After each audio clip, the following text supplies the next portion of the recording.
یاد رکھیں کہ بدعت کا جو معنی ہے لغت کے اعتبار سے نئی چیز کو، انوکھی کو یہ بدعت کہا گیا۔ اصطلاح شرع میں یعنی شریعت مطہرہ کی اصطلاحات اور ان اصولوں کی روشنی میں جو بدعت کی تعریف کی گئی تو وہ کہا گیا کہ نیا کام، ایسا نیا کام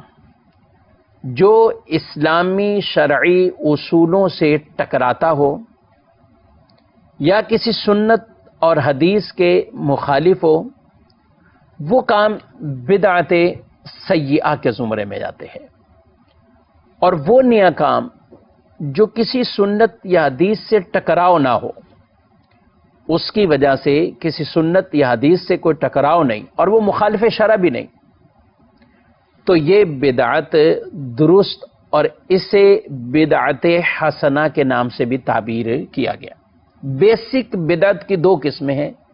بدعت حسنہ اور بدعت سیئہ۔ بدعت حسنہ یعنی وہ نیا اچھا کام کہ جو کسی سنت کے مخالف نہ ہو، جو شریعت سے ٹکراتا نہ ہو اور وہ بعد میں ایجاد ہوا ہو، یہ بدعت حسنہ کے اندر آئے گا۔ اور جو کسی سنت سے ٹکراؤ ہو، سنت کا مخالف ہو، یہ بدعت سیئہ ہے۔ بدعت کی بیسک جو اقسام بیان کی گئی وہ خود حدیث پاک میں ان کو اس انداز سے بیان فرما دیا گیا کہ اچھا کام کوئی ایجاد کرے تو اس کے لیے انعام بیان کیا، برا کام کوئی ایجاد کرے تو گناہ گار لوگ تو ہوں گے ہی ہوں گے جو اس پر عمل کریں گے، مگر ان کا گناہ اس کے بھی ذمہ جائے گا جس نے اس برے کام کی ایجاد کی۔ رسول اللہ صلی اللہ علیہ وآلہ وسلم نے ارشاد فرمایا، من سن فی الاسلام سنتا حسنتا، کہا کہ جس نے اسلام میں کوئی نیا طریقہ ایجاد کیا، فلہ اجرھا، اس کو اس کا اجر ملے گا، واجر من عمل بھا، اور جتنے اس پر عمل کریں گے ان تمام کا اجر ثواب بھی اسے ملے گا، من بعدہ من غیر ان ینقص من اجورہم شیء، بغیر کسی کمی کے کہ جو عمل کرنے والے ہیں ان کو تو اجر و ثواب مل ہی رہا ہے، مگر ان کی تعداد کے برابر شروع کرنے والے کو یہ اجر و ثواب عطا فرماتا ہے اللہ۔